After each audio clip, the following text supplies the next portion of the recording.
రాజ్యసభ సభ్యులు మెగాస్టార్ చిరంజీవి గారు మాట్లాడతారు.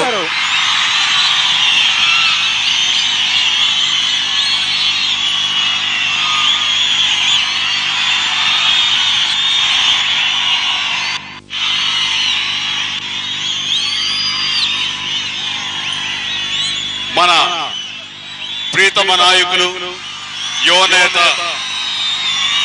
శ్రీ రాహుల్ గాంధీ గారు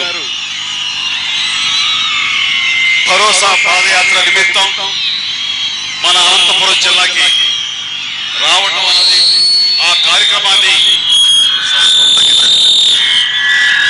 ఈ కార్యక్రమాన్ని విజయవంతం చేయడానికి తరలి వచ్చినటువంటి 50 మంది ప్రజానికానికి,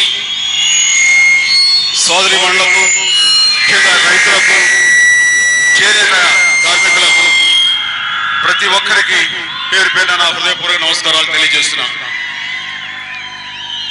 మోడీ గారి నాయకత్వంలో ఉన్న ఎన్డీఏ ప్రభుత్వం చలువ వల్ల ఈ రోజున గ్రామీణ వ్యవస్థ నిర్వీర్యమైపోయింది. ముఖ్యంగా రైతాంగం కుంటుపడిపోయింది.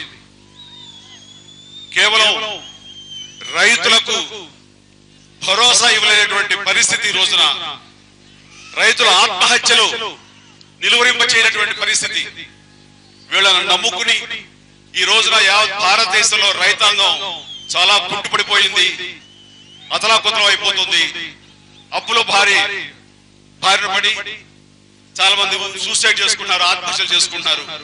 వారందరికీ భరోసా ఇచ్చేలాగా మేము ఉన్నాము, మీరు ఆత్మస్థైర్యాన్ని కోల్పోవద్దు అని చెప్పేందుకు గాను ఈ రోజున రాహుల్ గాంధీ గారు యావత్ భారతదేశంలో ప్రతి చోట కూడా పాదయాత్రలు చేస్తూ రైతాంగానికి, రైతులకు ఒక మానసిక స్థైర్యం ఇవ్వడం కోసం, ఒక భరోసా ఇవ్వడం కోసంగా నేనున్నాను మీకు అని చెప్పేందుకు గాను వారు రావడం, మొన్న జూన్ నెలలో తెలంగాణలో పాదయాత్ర చేయడం, ఇప్పుడు ఇక్కడ కరువు ప్రాంతమైనటువంటి రైతుల ఆత్మహత్యలు, అలాగే వలసలు ఎక్కువగా ఉన్నటువంటి ఈ అనంతపురానికి ఆయన ఇచ్చేయడం అన్నది ఇది శుభ పరిణామం.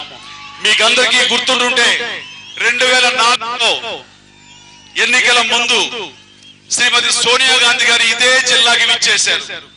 అప్పుడు కూడాను 9 సంవత్సరాల తెలుగుదేశం హయాంలో రైతాంగం కుదేలైనప్పుడు, రైతుల ఆత్మహత్యలు బాగా పెరిగిపోయిన సమయంలో వారు విచ్చేసి నేనున్నాను అంటూ భరోసా ఇచ్చి 90 కుటుంబాలు ఎవరైతే ఆత్మహత్య చేసుకున్నారో ఆ కుటుంబాలను పరామర్శించి పార్టీ తరఫున ఆర్థిక సహాయం చేస్తూ మీకు రాబోయే రోజులు మంచి రోజులు అని హామీ ఇచ్చారు.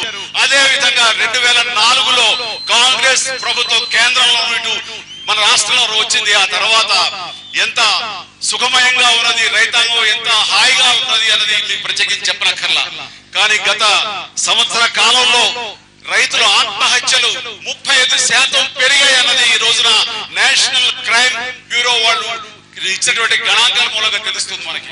అంటే ఈ రోజున రైతులు రుణమాఫీ చేస్తారని చంద్రబాబు నాయుడు రుణమాఫీ 80,000 కోట్ల నుంచి 7,000 కోట్లకు కుదించి అందులో ఏదో తూతూ మంత్రంగా ఇచ్చి సంకలు గుద్దుకుంటారు, మేము చేసేసాం, రుణమాఫీ చేసేస్తాం, రైతాంగం బ్రహ్మాండంగా ఉందని.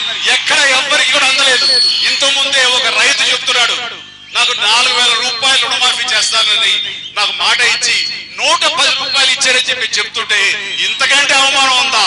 ఈ తెలుగుదేశం వాళ్ళు, ఇదిగో సాక్షాత్ ఈ పేపర్లే ఉంది, ఇది గవర్నమెంట్ ఇష్యూషన్ పేపర్. సో ఇంతకంటే దాడం ఉందా? ఈ మంత్రం ఏదో తూతూ మంత్రంగా ఇచ్చి మహా చేసేసి రుణమాఫీ చేసే సంకలు గుర్తుకోవడం అనేది సిగ్గు చేయడం తెలుగుదేశానికి. కాబట్టి ఎలాగైతే 2004 సోనియా గాంధీ గారి యొక్క భరోసాతోటి రాబోయిన తర్వాత వచ్చిన రోజులు ఎంత బాగున్నాయి, అదే విధంగా ఈ రోజున రాహుల్ గాంధీ గారు కూడా రావడం అన్నది ఆయన యొక్క భరోసా, ఆత్మస్థైర్యంతో రాబోయే రోజులు ఖచ్చితంగా రైతాంగాన్ని బాగా ఉంటుందని చెప్పేసి ఇది ఒక శుభ పరిణామం. ఏదైనా సరే రైతుల పాలన నిలబడాలి, రైతాంగానికి ఎన్నెముకలా ఉండాలంటే అది ఖచ్చితంగా కాంగ్రెస్ పార్టీలని ఈ సందర్భంగా మీకు తెలియజేస్తూ రఘువీరారెడ్డి గారిని మిగతా కార్యక్రమం అడుగుతున్నాం.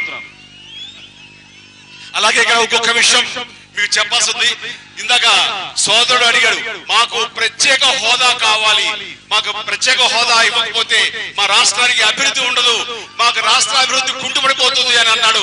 అలాగే రైతులకు సంబంధించి పోలవరం హంద్రి నియమాలు కూడాను పూర్తి స్థాయిలో వాటిని నిర్మాణం చేసే దిశగా కూడాను మీరు పూనుకోవాలని చెప్పి అడిగినప్పుడు ఖచ్చితంగా రాహుల్ గాంధీ గారు, సోనియా గాంధీ గారు ఖచ్చితంగా ఈ విషయం మీద ప్రత్యేక హోదా రాబట్టేందుకు గాను పార్లమెంట్ లో మాట్లాడారు. దీనికి గాను పూర్తి స్థాయిలో పోరాటం చేస్తారు. వారందరికీ వెనుకగా మేమందరం ఉంటామని సందర్భంగా తెలియజేస్తున్నాం. కాబట్టి ఏమాత్రం ఆధారపడక్కర్లేదు. ప్రత్యేక హోదా వచ్చేంత వరకు అది మన హక్కుగా భావిస్తున్నాం. వచ్చేంత వరకు కూడా మేము విశ్రమించేది లేదని సందర్భంగా తెలియజేస్తూ, ప్రత్యేక హోదా గురించి ప్రతి ఒక్కరు కూడా మరి అడుగుతున్నారు. కాబట్టి ఈ రోజున సభాముఖంగా రాహుల్ గాంధీ గారు తెలియజేస్తున్నాం, ప్రత్యేక హోదా అనేది ప్రతి ఒక్కరి ఆకాంక్ష, ప్రతి ఒక్కరు రావాలని నిలదీసి అడుగుతున్నారు. దానికి మీరు పోరాడాలని కూడా మేము సభాముఖంగా మిమ్మల్ని అభ్యర్థిస్తున్నాం.